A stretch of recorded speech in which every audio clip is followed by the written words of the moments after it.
Srednja šola za gostinstvo in turizem pripravlja letos že drugič en tak bi rekli daljši projekt, v katerem pravzaprav dijaki pokažejo, kaj so se naučili.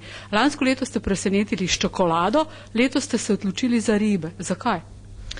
Pravzaprav smo o tem razmišljali že ob koncu tistega našega čokoladnega snupca in smo se odločili za mesec februar, ko sledi pust, na to sledi pa post, slanikova pojedina in nekako v tem času se nam je zdelo najprimernejše ribe.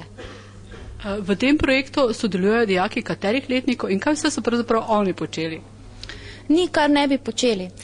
Tukaj sodelujejo, če po starem še povem, 3+2 letnik, torej tisti, ki so končali 3-letno šolo in želijo pridobiti tehniško izobrazbo, so pa delali vse. Od tega, da so skuhali, sedaj nam bodo postregli, da so izdelali tele dekoracije, ki si jih boste ogledali, se preizkusili v sestavljanju jedilnikov, tako da so imeli polne roke dela.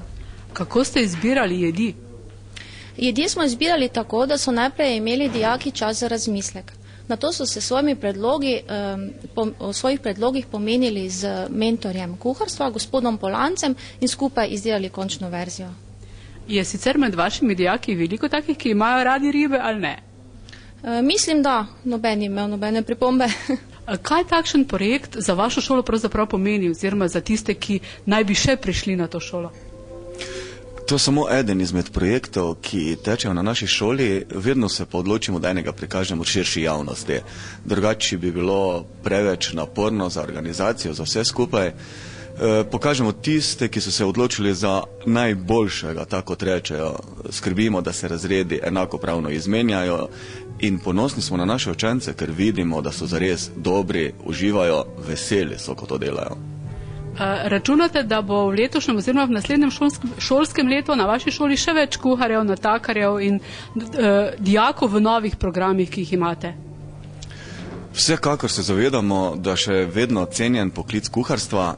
Jaz vedno trdim za zelo različno cenjen. So kuharji, ki so ta pravi in so zelo visoko cenjeni, tak kot so dobri. Zato jih vedno spodbujamo, da znajo čim več, da so čim boljši, da se znajo prodati na trgu delovne sile in za dobre kuharje ni problemov. S tem projektom, ki ga nocoj predstavljate, se boste predstavili še kar nekajkrat v tem letu, ne?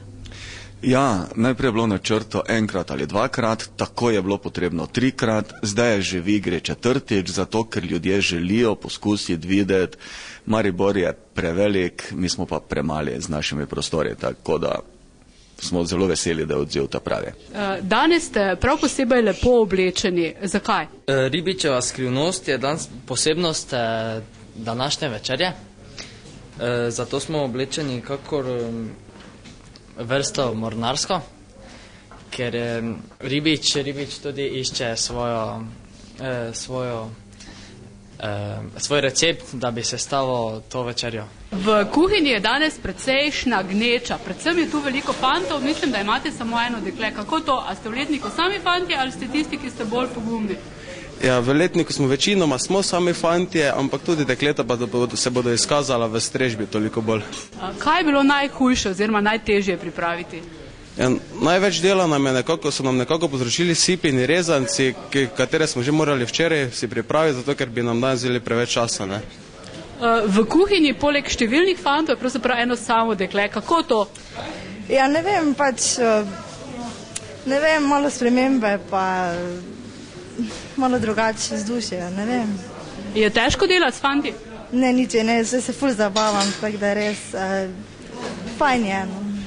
Zakaj pa si se odločila za poklic kuharice?